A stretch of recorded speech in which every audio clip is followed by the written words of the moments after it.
Centum app நேயர்களுக்கு வணக்கம். நம்ம இன்னைக்கு என்ன கிளாஸ் பார்க்குறோம் அப்படின்னு கேட்டிங்கன்னா, இந்த டயல் நம்பருங்கிறது நிறையா இருக்குது. அதில் குறிப்பாக நான் எடுத்துகிட்டு வந்திருக்கு வந்து என்னென்னா, ரீசெண்டாக என்னென்ன பிரச்சனை போயிட்டுருக்கு, அதுக்கு என்ன டயல் நம்பர், அதுக்கு மட்டும் நான் எடுத்துகிட்டு வந்திருக்கேன். குறிப்பாக குழந்தைகளுக்கு, மாணவர்களுக்கு, முதியோர்களுக்கு இது 3ம் ரீசெண்டாக ஒரு ட்ரெண்டில் வந்து என்ன இந்த பிரச்சனை போயிட்டுருக்குது. ஏன்னா குழந்தைகளை பற்றி நிறையா நீங்கள் என்ன பண்ணிட்டுருக்கீங்க, எதிரான செயல்கள்லாம் நடந்துகிட்டு இருக்கு. அதை பற்றி விழிப்புணர்வுக்கு அவேர்னஸ்க்கு கவர்மெண்ட் வந்து நிறைய இனிஷியேட்டிவ் ப்ரோக்ராம் நடந்துகிட்டு இருக்குது. உங்களுக்கு அதை பற்றி ஏதாவது தெரிஞ்சிச்சுன்னா இந்த 1098 கால் பண்ணி நீங்கள் சொன்னீங்கன்னா உடனே அவங்க என்ன பண்ணிடுவாங்க அப்படின்னு கேட்டிங்கன்னா, வித்தின் ஒரு 1 hour 2 hours அந்த குழந்தைய வந்து ரெஸ்கியூ பண்ணி காப்பாற்றிடுவாங்க. இது வந்து 24x7 hours ஒர்க் ஆகிட்டு இருக்கும். ஓகேங்களா?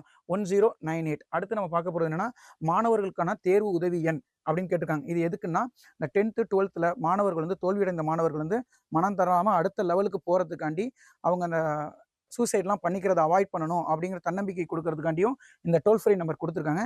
இந்த டோல் ஃப்ரீ நம்பர் பார்த்தீங்கன்னா 14417 தெரிஞ்சு வச்சுங்க. 14417. நீங்கள் எல்லாருமே கவர்மெண்ட் சர்வன்ட் அப்படிங்கிற போகிறனால இது எல்லாருமே தெரிஞ்சு வச்சுங்க. ஏன்னா நாளைக்கு நீங்கள் என்ன பண்ணணும், இந்த வழிகாட்டியை கொண்டு போகணும். ஓகேங்களா? அடுத்து நம்ம பார்க்க போகிறது பார்த்தீங்கன்னா முதியோர் உதவி எண். ஏன்னா ரீசெண்ட் டேஸில் வந்து நான் அடிக்கடி சொல்லிட்டு இருக்கேன், முதியோர்கள் வந்து அதிகமாக இந்தியாவில் எங்கே அதிகமாக இருக்குன்னு கேட்டிங்கன்னா கேரளாவில் இருக்காங்க. அடுத்து யாருன்னு பார்த்தீங்கன்னா நம்ம தமிழ்நாட்டில் தான் இருக்கிறாங்க. ஓகேங்களா? அவங்களுக்கு எதிராக ஏதாவது செயல் நடந்துச்சுன்னா அதுக்கான டோல் ஃப்ரீ நம்பர் என்ன கேட்டிங்கன்னா, இது ஈஸியாக ஞாபகம் வச்சுக்கலாம். 14567 14567. இவங்களுக்கு முதியோருக்கு எதுக்கான கொடுஞ்செயல் எதிர்ப்பு தினம் நம்ம எப்போ கொண்டாடுறோம்னு கேட்டிங்கன்னா ஜூன் 15 கொண்டாடிக்கிட்டு இருக்கோம். அடுத்து நம்ம பார்க்க போகிறது என்னன்னா, ரொம்ப இம்பார்ட்டன்ட், இணையதள குற்ற தடுப்பு எண் 1930. இது எல்லா ஏடிஎம்லையும் ஒட்டியிருப்பாங்க.